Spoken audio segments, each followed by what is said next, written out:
Every helicopter pilot has to practice auto-rotation eventually, and thanks to the quality of the current generation of add-on helicopters, there's never been a better time to practice in Microsoft Flight Simulator. A helicopter doesn't have fixed wings to glide on. It can start rapidly losing lift in the event of an engine failure, and the ability to keep your rotor RPM in an acceptable range could save your life in this situation. My name's Bird, and this is a Microsoft Flight Simulator tutorial. For our recovery auto-rotation, we're practicing in a backcountry airstrip in British Columbia. We'll be easing into our auto-rotation at 4,900 feet sea level, which at this airstrip is 2,000 feet above ground level. When I say easing, I mean we'll be gradually transitioning the helicopter from a straight and level flight state to an auto-rotation state with engine power, and we'll get to watch the rotor and engine RPM divorce from each other on the tachometers before and as we roll the throttle off. One thing you need to know about this version of the Robinson R22 is that the engine governor works differently in the sim to how it works in real life. I should be able to roll the throttle off and cause the governor to release control over it. That won't happen in the sim for us today, so for our purposes, we'll switch the governor off as we roll the throttle off. One thing you need to know about me is that I'm not a helicopter instructor, so let's keep this exercise contained to the simulator. We've reached our VFR waypoint and we're trimmed for level flight at 80 knots. It's time to ease the collective down to the floor while we pull aft cyclic to maintain our nose attitude. Our manifold pressure is now roughly what we would expect with the engine at idle. We're effectively auto-rotating. It's time to roll the throttle out, switch the governor off, and watch the engine RPM return to idle. If your auto-rotation is perfect, you won't even hear a rotor RPM warning before you flare. Mine is not perfect. In an auto-rotation, your rotor RPM is sustained by the upward flow of air through the inner part of your rotor disc. So to get my RPM back up, I need to pull aft cyclic to raise the nose and force more air through the inner disc. This is a trade-off, of course. If I let the rotor RPM get too high, I might blow the rotor blades off the hub and drop like a stone. I need to pitch slightly forward to trade rotor RPM for airspeed and pull some collective to slow the rotors even more.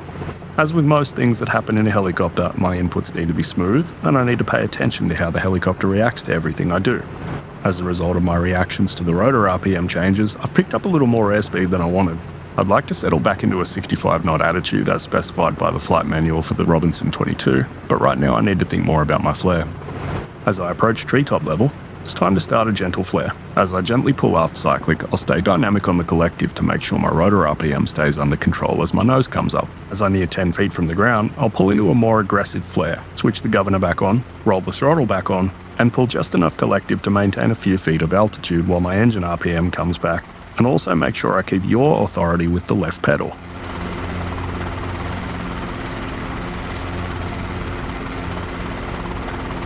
We have recovered power.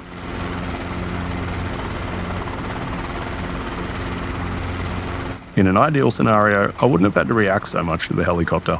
I would have kept my rotor RPM under tighter control, and I would have kept a more consistent 65 knot attitude. All in all though, that was a pretty good auto-rotation.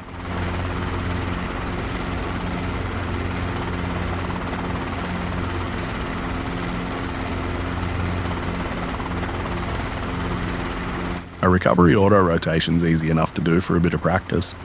Now let's take a look at what happens when you can't recover power and you have to ride it all the way down. We're in the same area, headed for the same airstrip. This time, we're not going to make it. To simulate a complete engine failure, I'll switch the magnetos off.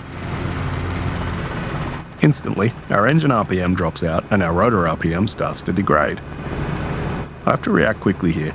A failure to counteract the degradation of rotor RPM could cause them to become completely ineffective. I carefully floor the collective and pull some aft cyclic.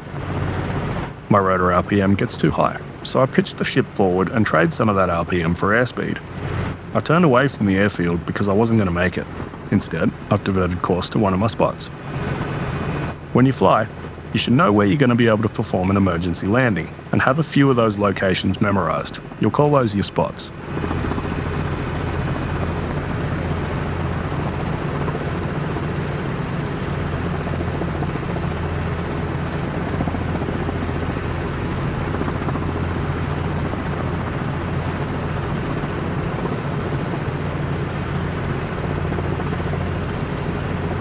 Like last time, at treetop level, we'll flare gently, paying close attention to our rotor RPM and airspeed.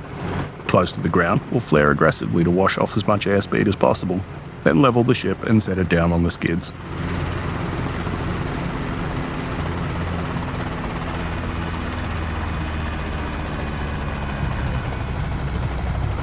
we have survived an emergency with our helicopter intact. If you want to try this, I recommend the Robinson R22 by Sim that you can find in the Microsoft Flight Simulator marketplace.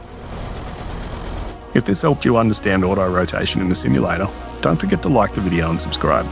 You can even give it a big old dislike if you feel like I did anything completely silly.